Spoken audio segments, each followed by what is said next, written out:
Yeah.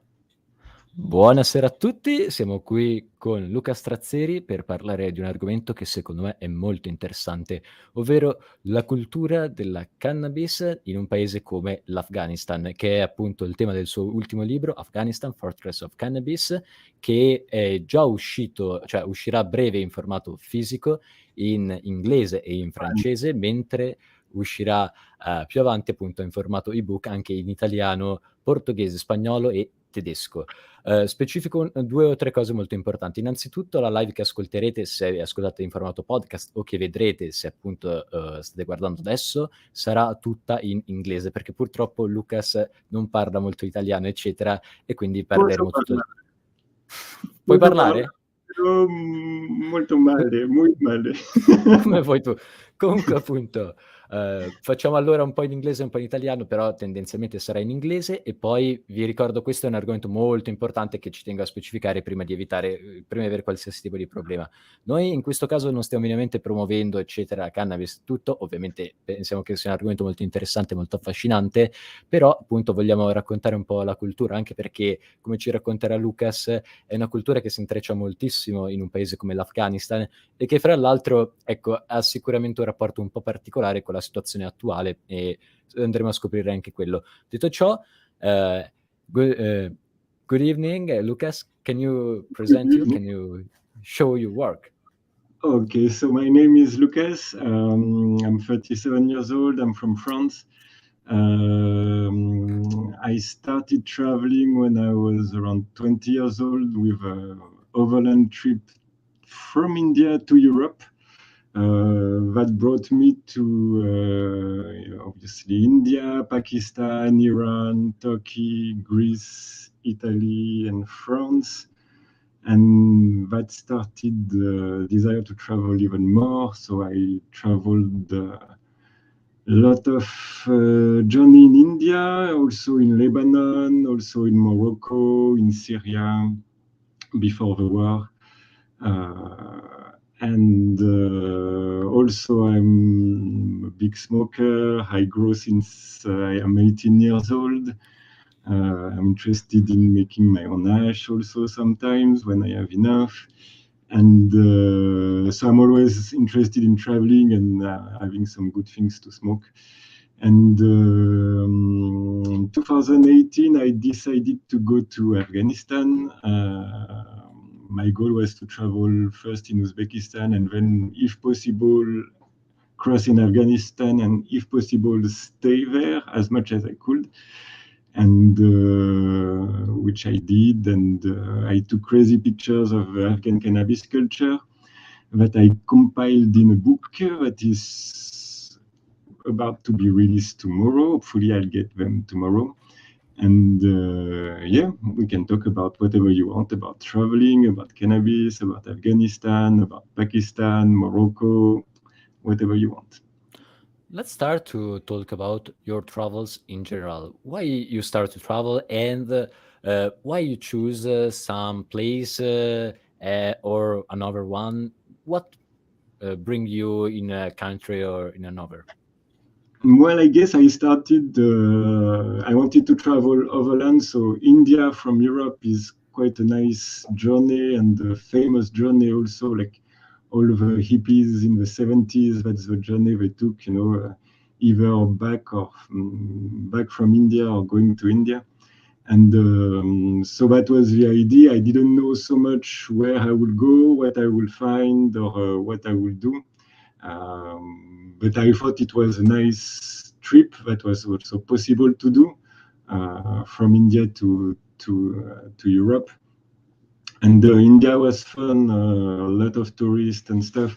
But for me, the most interesting part was Pakistan, and discovering this country with very few tourists and with amazing things to do, and amazing culture that was not there for the tourists, just there for themselves, and really accessible and very various stuff to do that made me really like this place and made me come back.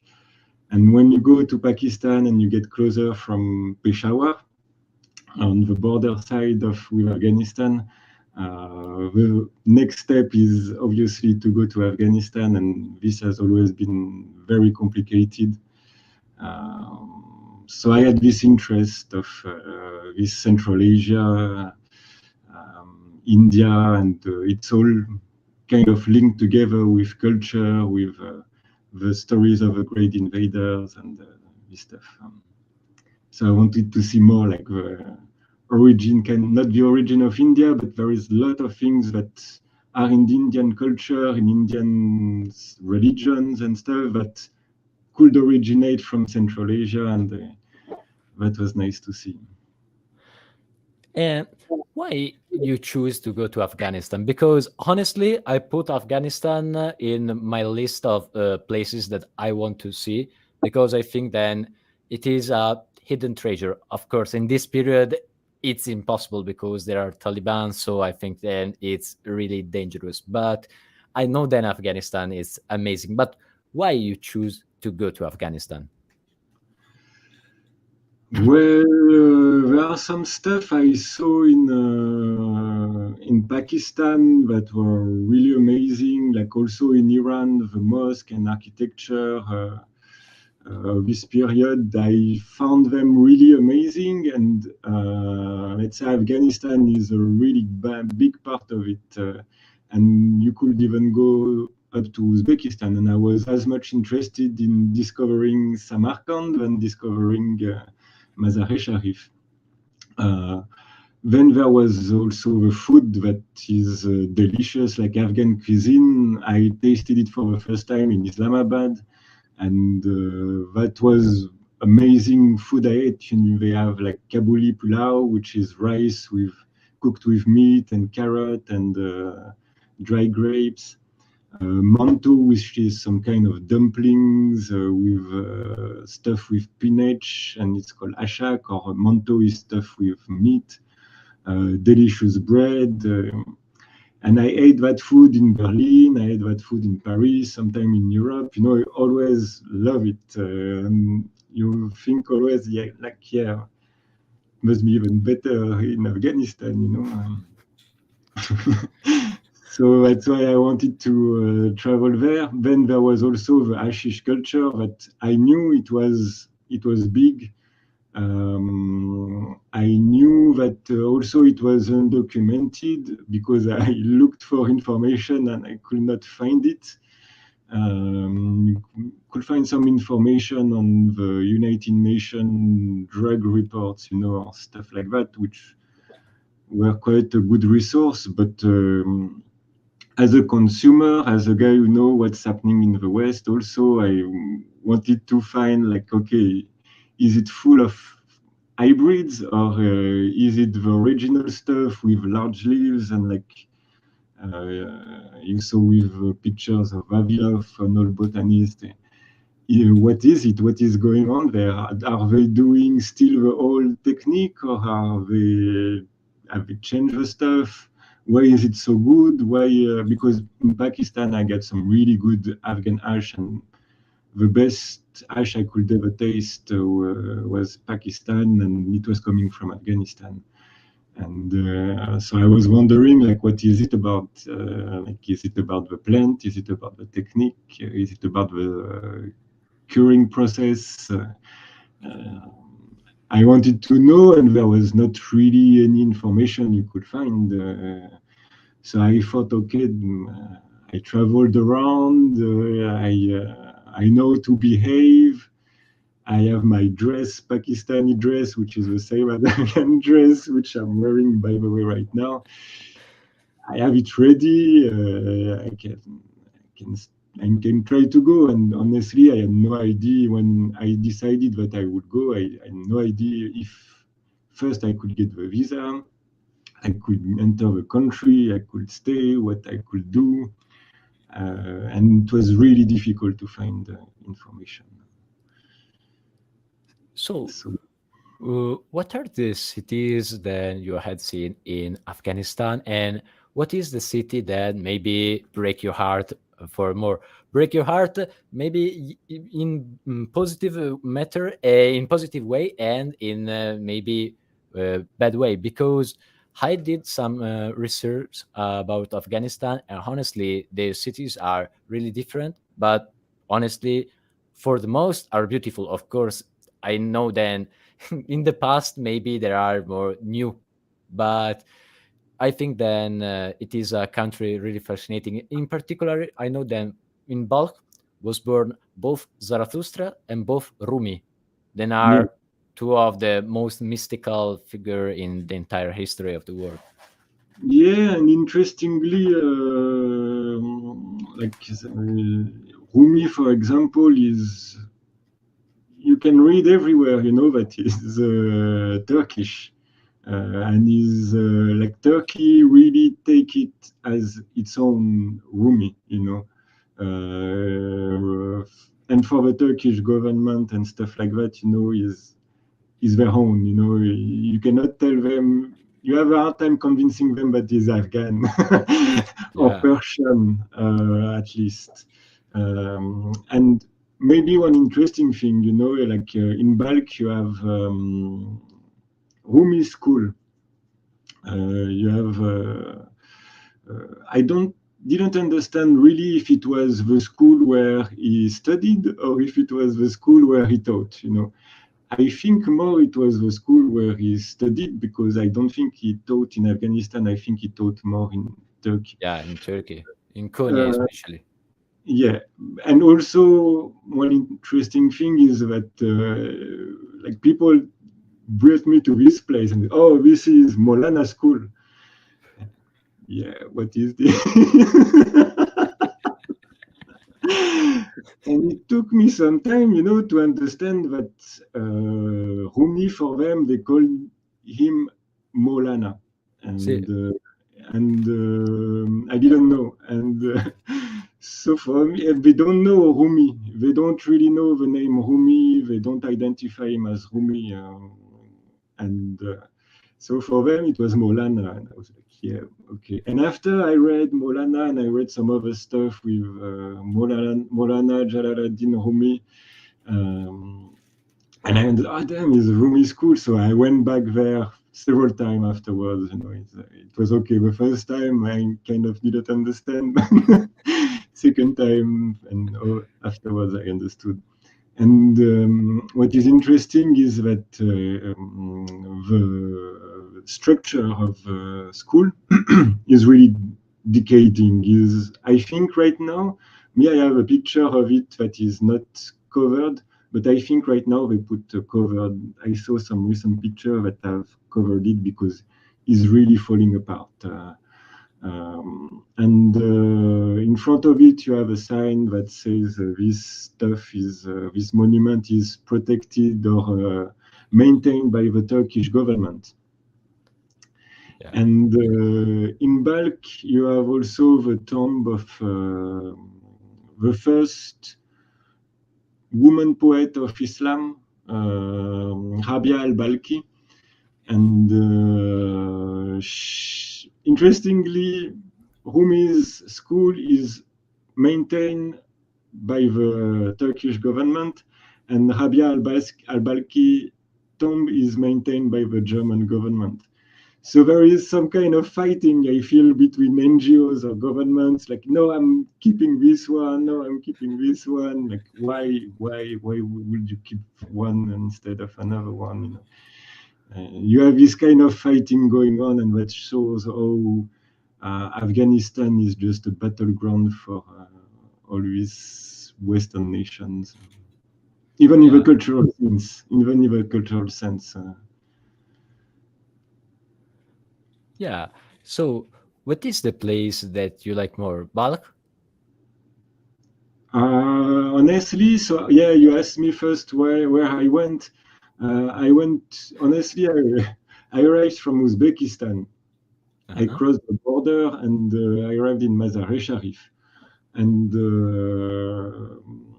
I didn't know what was possible. In my idea, I wanted to go to Herat. I wanted to go to Shebahan.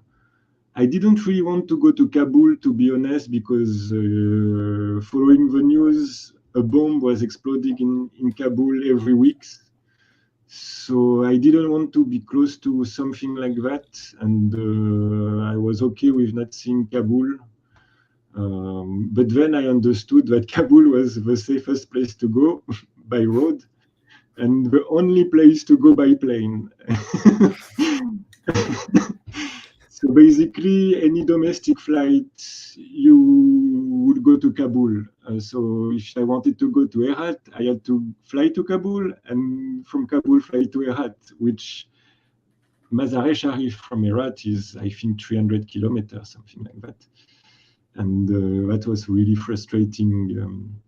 But even Shebaran, which was halfway to the west, so maybe 100, 150 kilometers, nobody wanted to bring me there. Nobody, because it was not a day trip you could do in the same day. And if you don't know anybody to stay in Shebaran, you could not come back by night from Shebaran. And even by day, it was something people would say it was risky.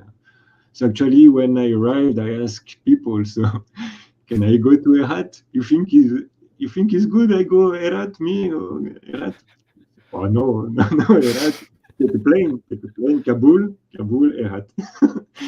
And so then I understood that like whatever I wanted to go, like Bamiyan, was no way. Like everything would have to go to Kabul. So I asked people, yeah, and Kabul, can go by road to Kabul. And you will have some people that say, no, no, no, it's too dangerous for you. No, no, no. You know, you have Taliban, they come, they ask you for money. And some others would say, you know, you don't know there is a pass to go to Kabul. There is a big pass, and if it's snow, you are stuck. You have to wait for 1 day, 2 days. You don't know. So maybe you go, maybe not Taliban, but you don't know when you arrive. Maybe it takes days to arrive. But there were some other people that I asked, and they were like, yeah, me, I just come back from Kabul, no problem, you can go.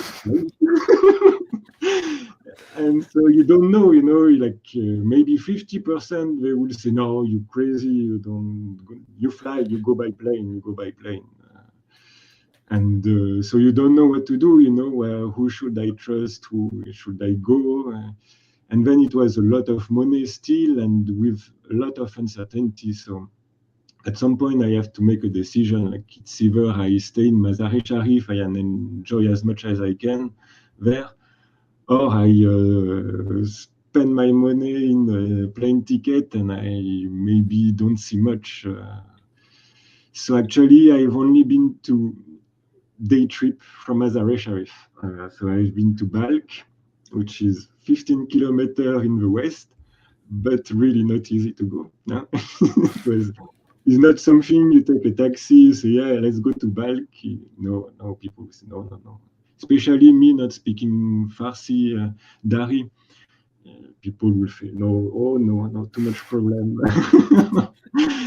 And so I've been to also Tashkurgan, so that is also known as Holm, which is maybe 50 kilometers to the east, and up to Aibak, which is up to 115 kilometers also to the east. That was fine. And I've also been to Sholgara, south of Mazar-e-Sharif, in a valley, beautiful, beautiful place. But still, like the guy from my hotel, when I told them I went to Sholgara, they say, you crazy? You crazy? You go to Sholgara? It's not possible. And after, some guys would present me, you know, like, this is Lucas, he's French, he went to Sholgara. And everybody, whoa. And me, I was like, yeah, it was fine. Everybody was nice, no problem, you can go also, you know. And that's the thing, like people don't travel around, or at least didn't travel around. The guy from my hotel in Mazar-e-Sharif, they never went to Balk, which is 15 kilometers, 15 kilometers away. And they never went to Balk. And I was telling them, yeah, I went to Balkan. Oh, great, crazy trip. And I was like, yeah, it's just, I'm gonna try to go by bicycle, next time. And we were like, wow, you're crazy. They tell me they never traveled, they never went to Kabul, they never went around. And for them, it was crazy thing to do. So yeah, it was hard to know what was safe, what was not safe. That's why I stayed in Mazar-e Sharif also, and I didn't want to tempt too much danger. And I went where people tell me it was safe to go, and where they were feeling right to go. One taxi driver, I asked him to drive me to Shebahan. He said, yeah, we go, no problem, we go. And the morning we were supposed to go, he called me and he said, Lucas, I called my uncle from the army in Shebahan. He said, don't go, don't come. And I said, okay, then we find something else to do. Yeah. And that was very frustrating. The day where, like, it was not always nice weather, the day where it was raining, there was nothing to do. Nobody was out, the market was almost closed, mud everywhere, your shalwar kameez will get muddy, cars will get muddy, you stand on the road, you get splashed from the cars. You could not really do anything on a rainy day. But so that's why I try to do, like, when the sun is out, yeah, let's get a taxi and go do something. It's rained a lot in Afghanistan.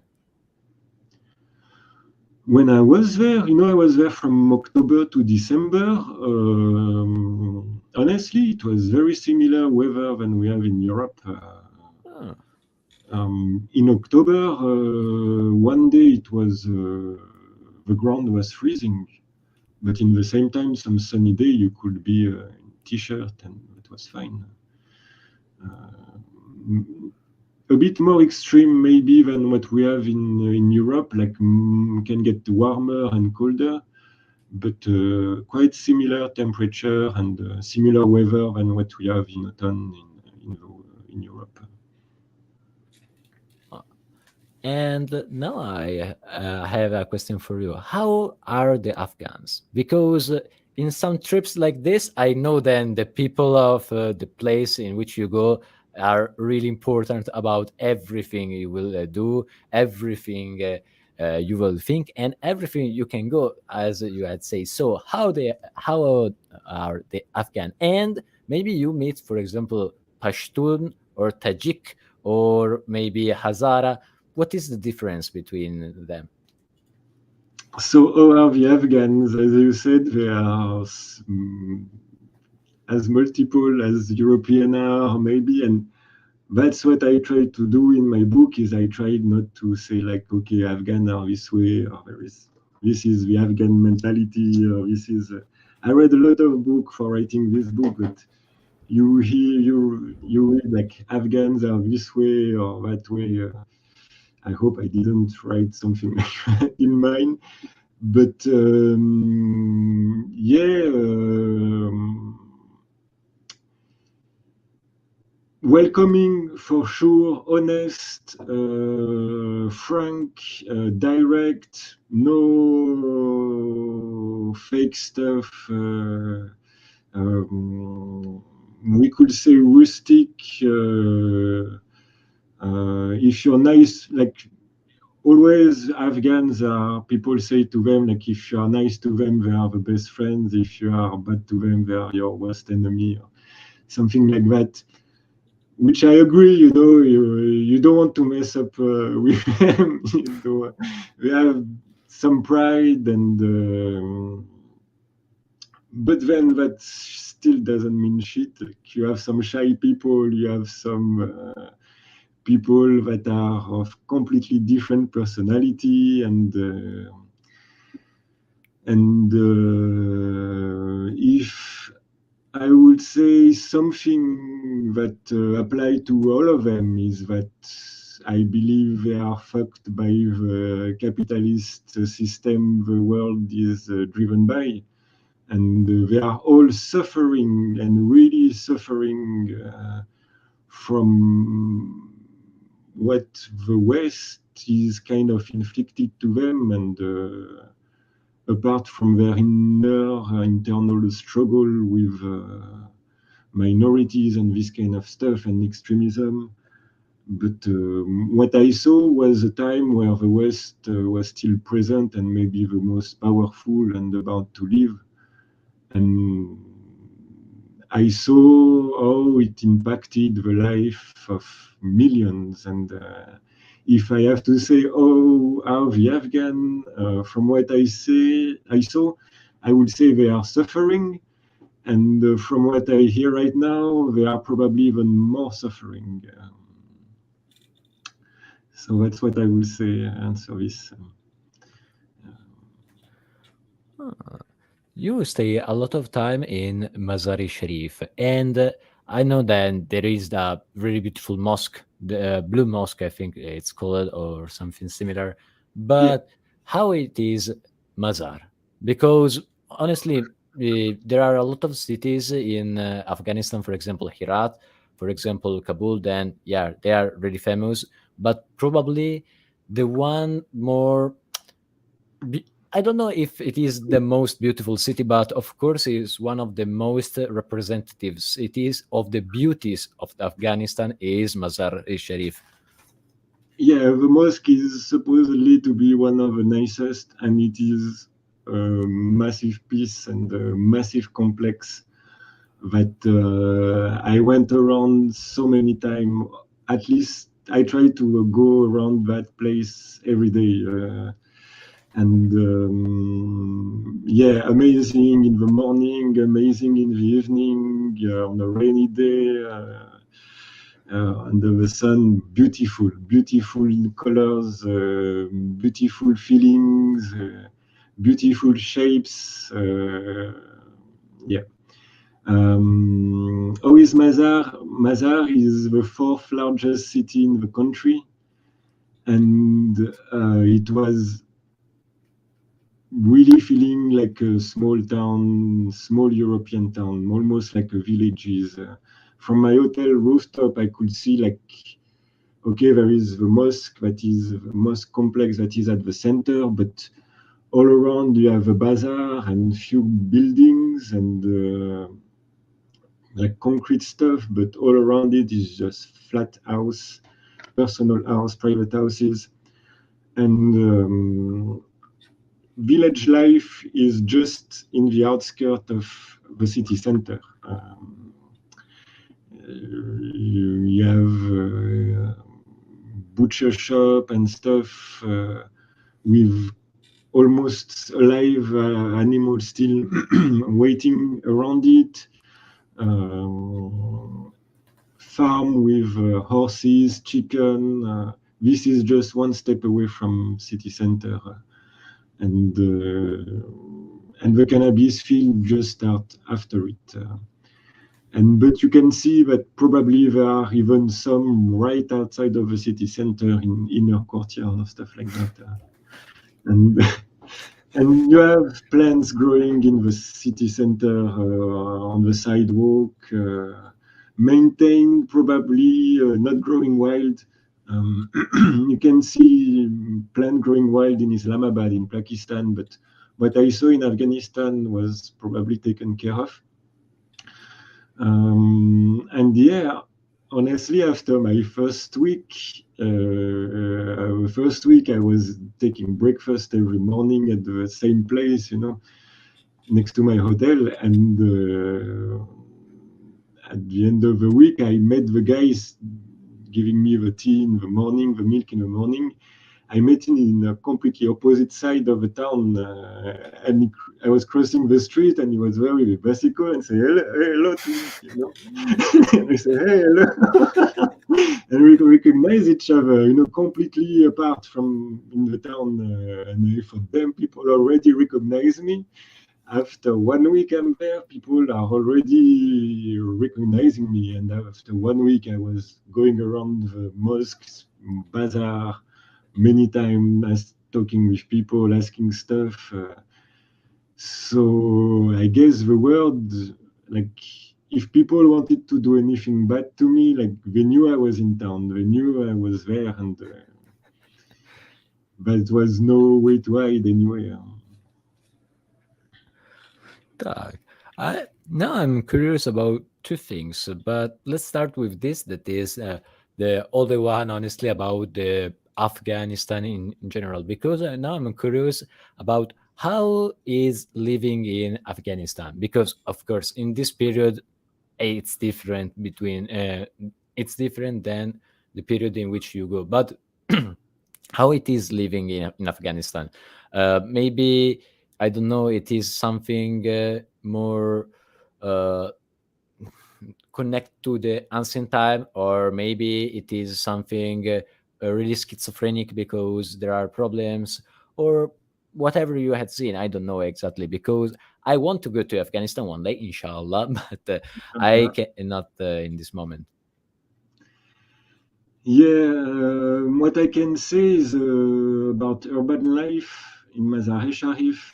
I don't know so much how it is in the village, and from what I would see in the village, it was living like in the Middle Ages, and I say that with the beauty of the Middle Ages.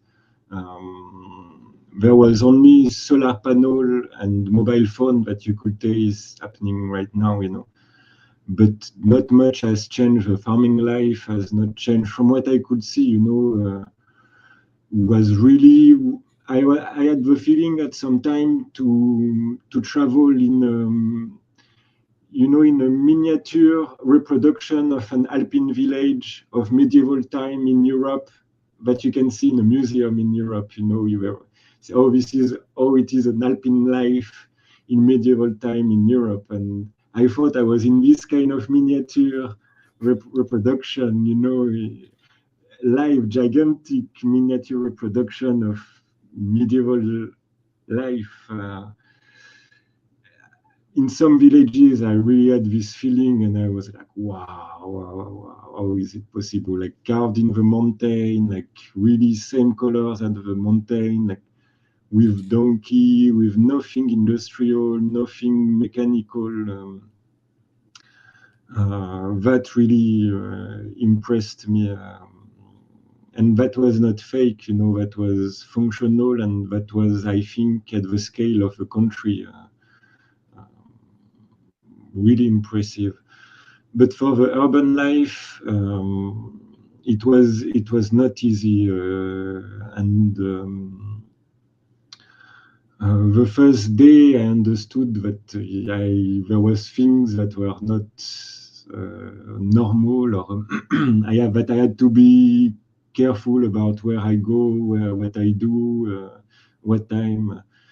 The first evening, it was fun, The first day I got high, I was smoking, beautiful day, fun, sunny day, got everything, hotel, SIM card, change money, happy. And in the evening, I wanted to go buy water, and I went out, and everything had changed from the daytime. Everything was completely different. There was no light in the streets. The only light were cars lights, so flashing, moving, and everybody was rushing home, like really looking is straight in front of him and rushing home with his groceries, with his bags from work, from the store, from the market, and nobody will care about shit, just like go home, and like really something completely different from daytime where everybody was chilling and enjoying.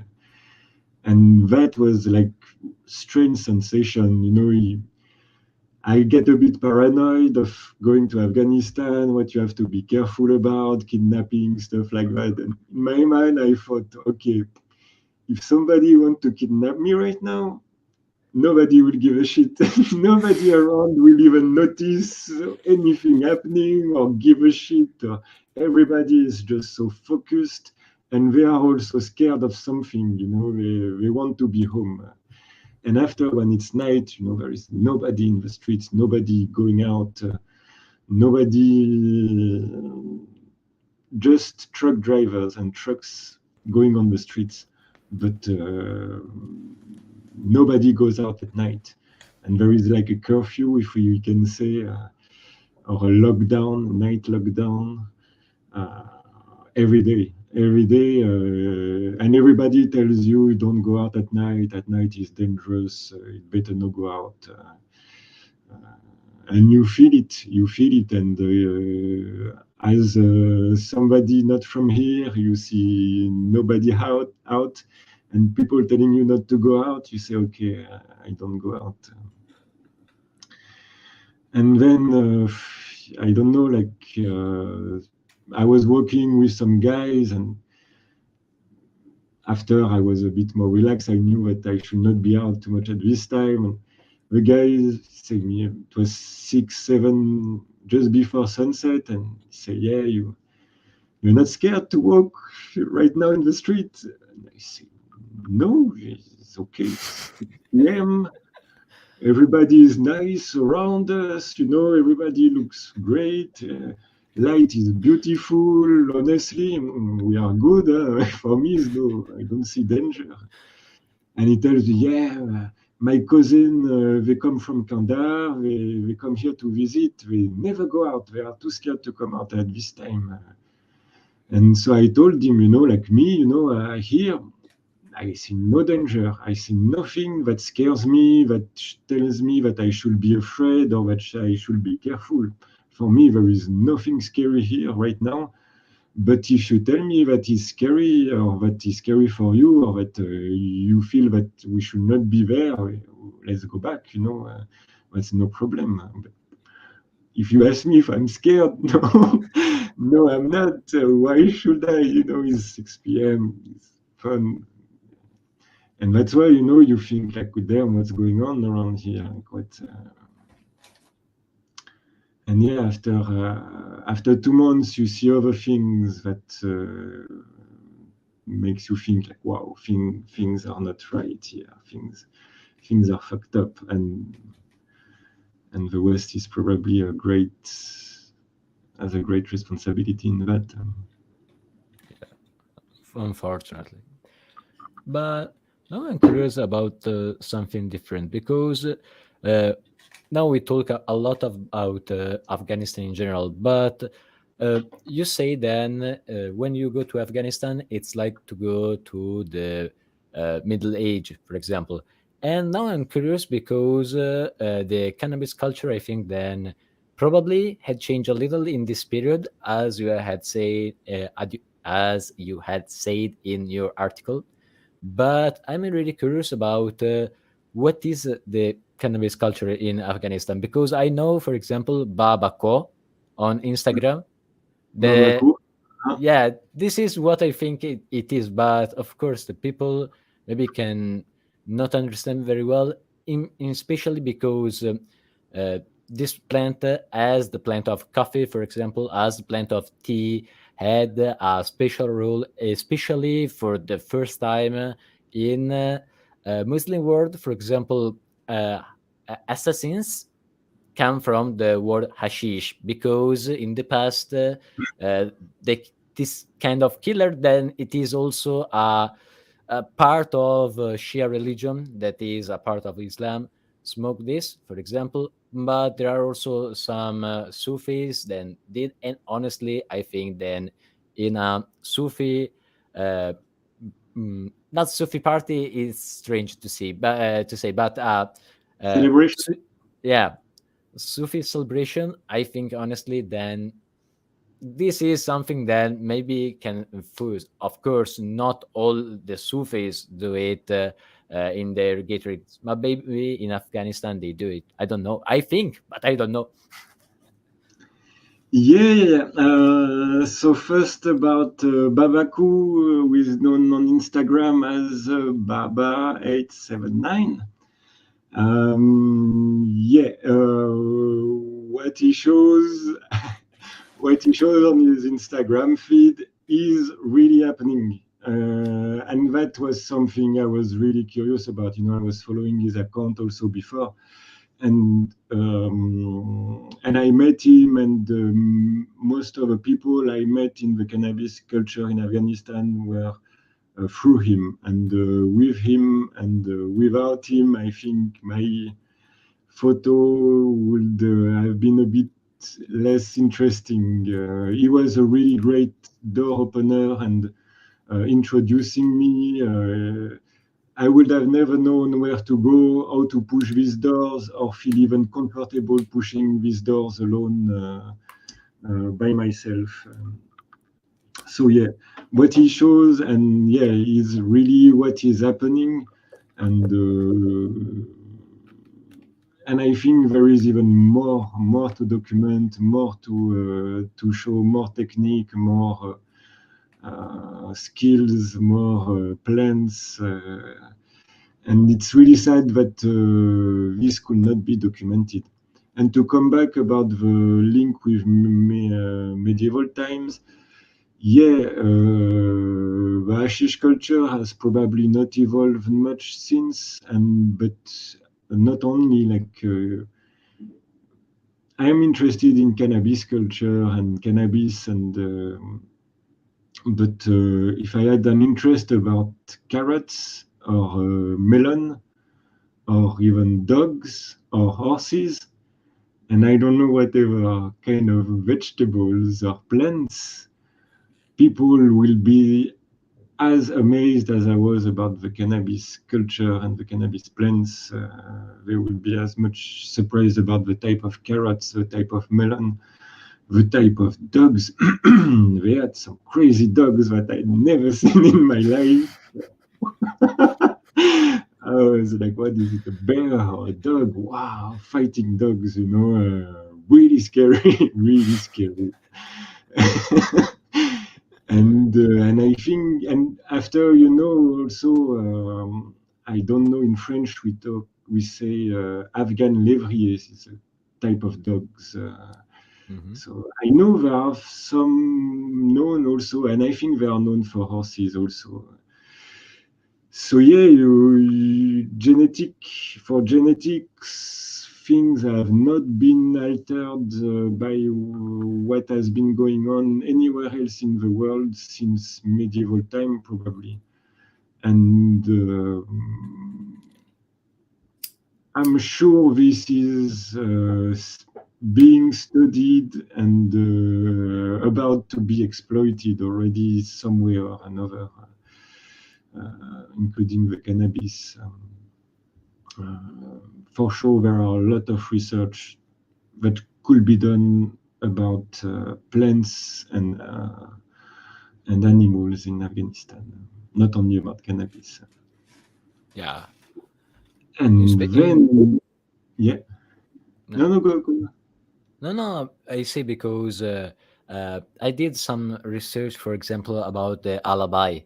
I don't know if alabai there is also in Afghanistan, but it's a really big dog. And there is especially in Turkmenistan, for example. And I think about him, but I'm honestly more curious about the connection, if you had seen, of course, between the Sufi gatherings, for example, or maybe even older. I don't know exactly, because I know that Afghanistan it is a particular country, but listen, I can understand that even more particular than what I think about. Yeah. So if I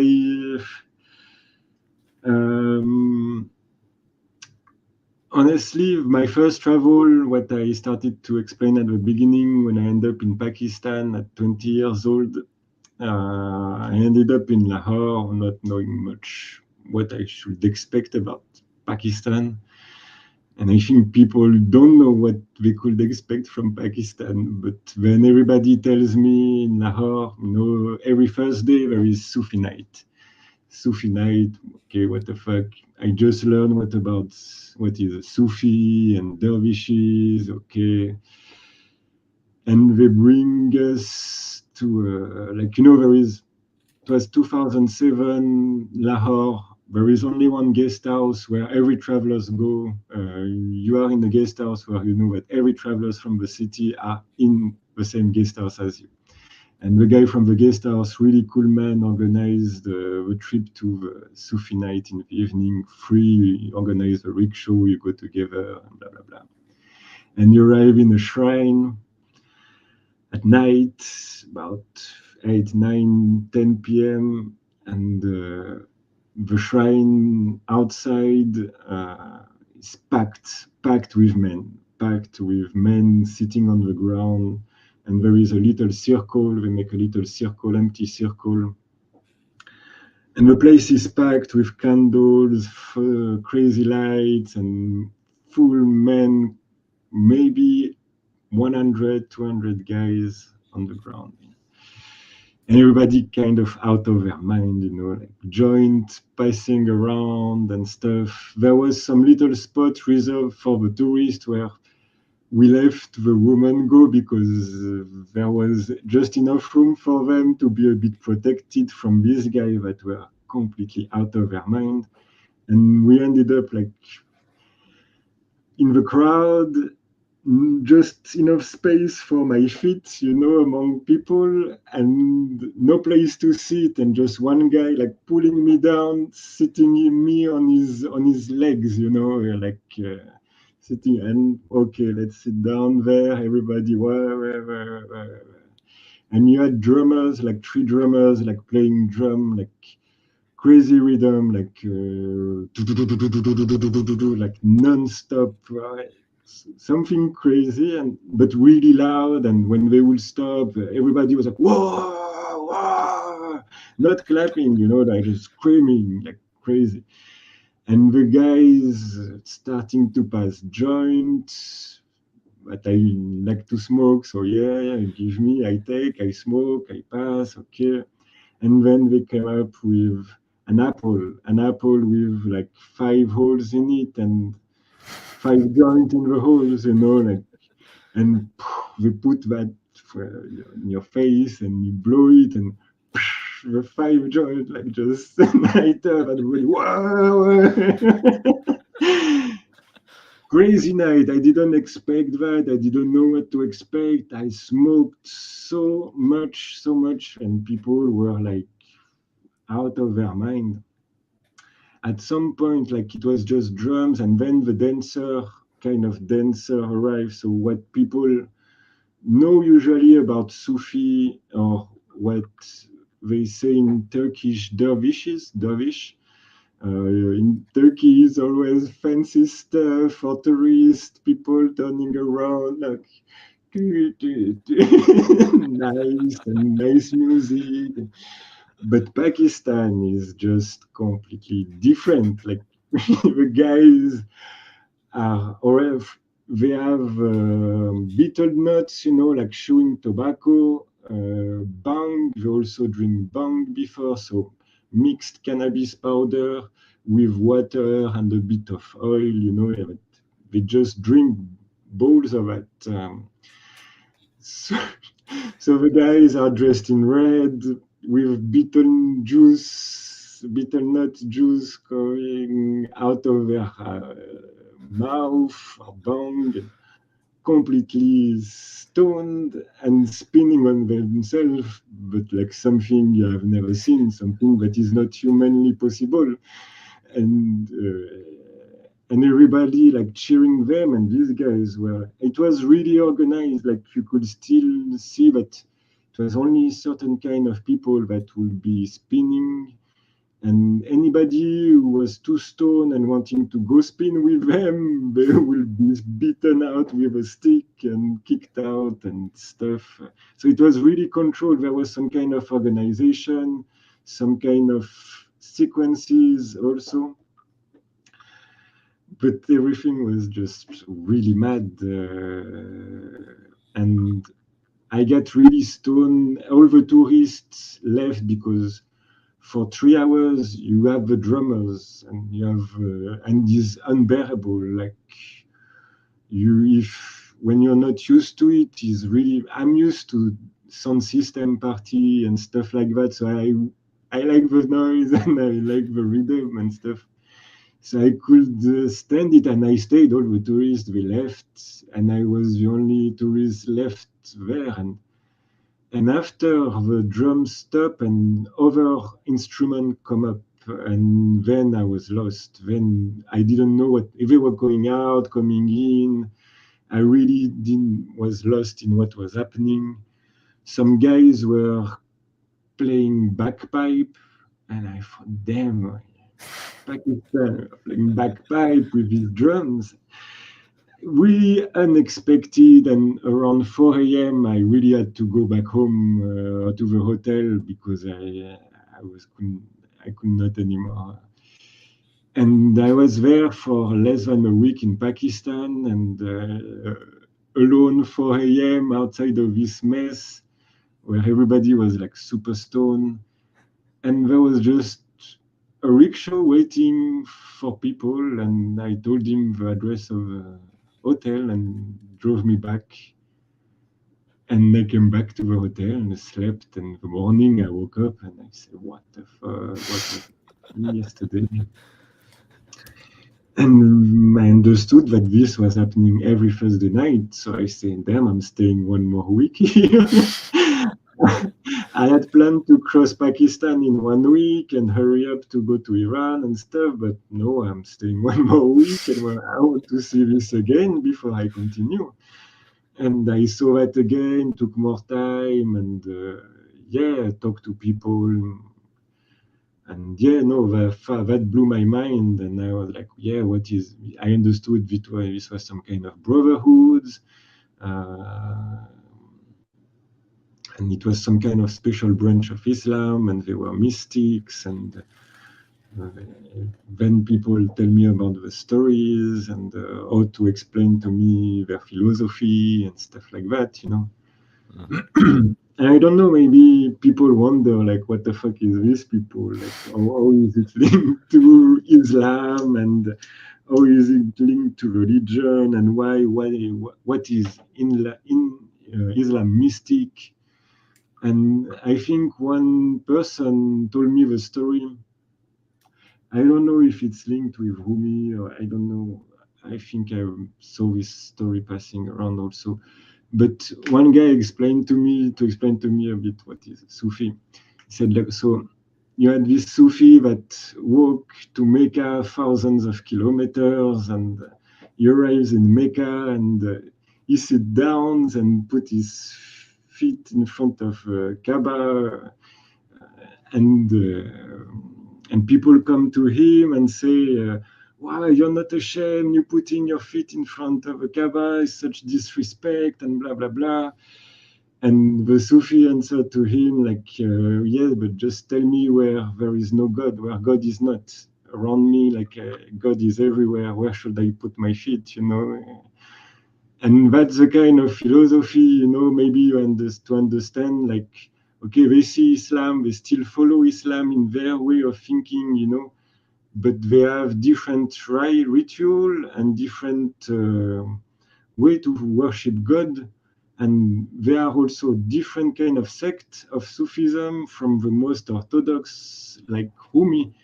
Rumi was a really orthodox Sufi, but still was some kind of mystic that would say, like, okay, it is, that would say things a bit detoned, and but still a love for God and stuff. But you had some other group that just thought that to be accepted by God, they had to do the opposite that what the Quran said, like do everything that is forbidden, because who am I to be to think that I can be as good as God, you know?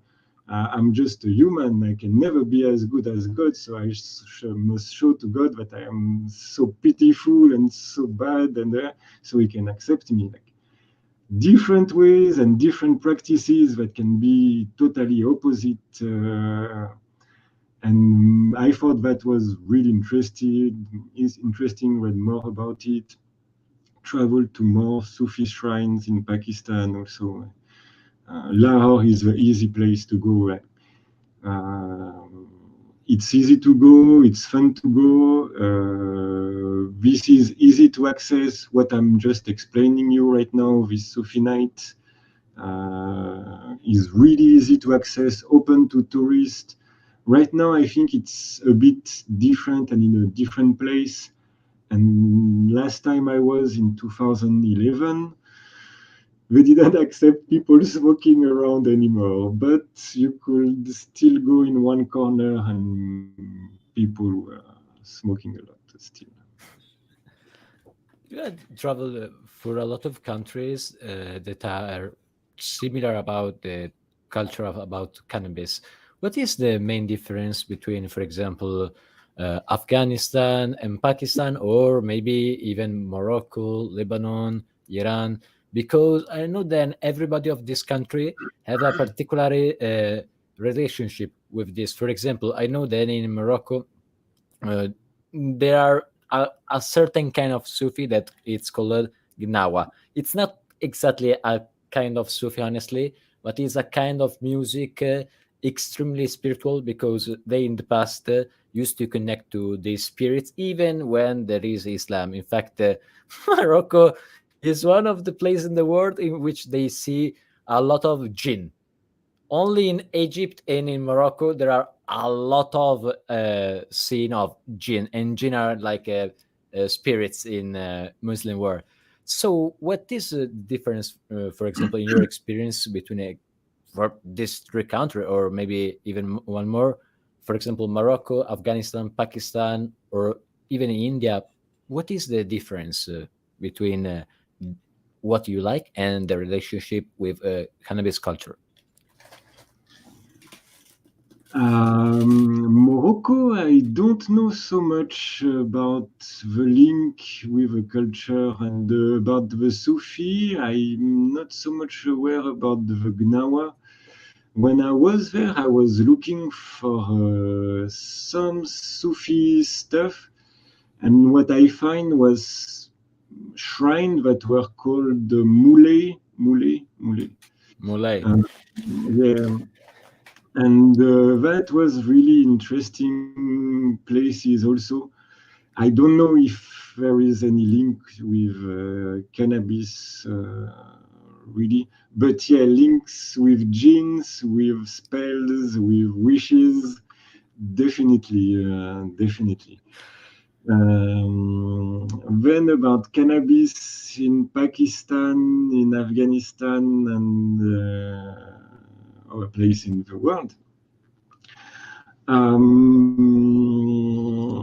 For me, what is so special about Afghanistan is that I think that's a country that has one of the oldest cannabis culture, and that this cannabis culture has not really changed since, and this on the scale of a country. I don't know. I think maybe some guys got some hybrid seeds, some Western seeds brought into Afghanistan. That's really possible. To the extent that it has been done in Pakistan now, in India, or other places, Morocco is almost full of that. I think Afghanistan still keeps his ancient genetics, his ancient processing techniques, and this, honestly, it's also true about India, about Nepal, about Pakistan. This is also true, but this tends to be a bit more lost, or the quality produced is rarely matching the Afghan quality, in my opinion. And that's what I was wondering about, is it the genetics of a plant? Is it the technique to process the plant, or is it the way to conserve the end product? it seems to be a lot of all of that, and this is still maintained in all the traditional cannabis producing country. But the trend we see happening is that traditional cannabis farmers are sowing hybrid seeds, and this is still okay, in Asia and but Latin America and all the, even if they have a much more recent tradition, this is almost all gone. And we can expect that this will happen to Asia in the future, and it's really already happening. So that's what I'm really interested in, that was really fascinated me, is that, also it's, you read report that Morocco is the biggest hash producing country in the world. From what I saw in Morocco, it's really confined to a really, okay, it's big, but it's a small part of a country. And at the scale of Afghanistan is really nothing, is really a small part. They maybe are growing a lot of it there, but it's still a small part, and they are not growing it much outside of the Reef region, from what I'm aware about. So I'm a bit suspicious, because what I saw in Afghanistan is like not big field, but many fields, many small fields, many farmers having their own cannabis production. And Balkh region, Balkh province was supposed to be the most controlled province and the most strict on cannabis province in the country, and still was growing big. More than anywhere I had seen in the world, so close from urban life. Like India, Nepal, Morocco, Lebanon is confined to mountainous region, very difficult to access for the law enforcement agency. But there it was everywhere. Like if you have the eyes, you could see it everywhere. And I was seeing it everywhere. In a taxi, stuff. Oh, here, oh, here. They were not always on the road, like on the road between Mazar-e-Sharif and Balkh.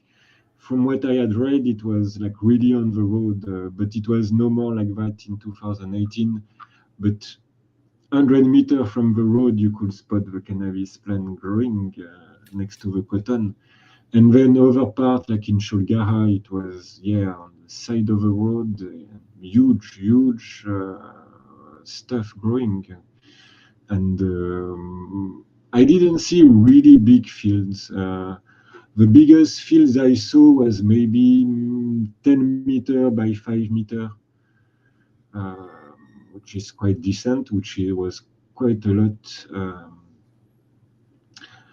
But I had maybe the idea of seeing valleys of cannabis fields, in Afghanistan. I didn't see that, and I think maybe I was glad to not see that, because I think they are in much more dangerous place. And already getting to the places I was going, I was not so much aware of the danger. And when I tried to explore a bit more, people always reminded me that, be careful. Okay. But did I answer your question? No, I don't have any question more. It was a pleasure to meet you. I hope maybe to meet you again. If you come to Italy, especially in Milan, write me, because we will meet you. And because now I need to go to dinner. I need to eat something. Thank you so much indeed. And we will do it again.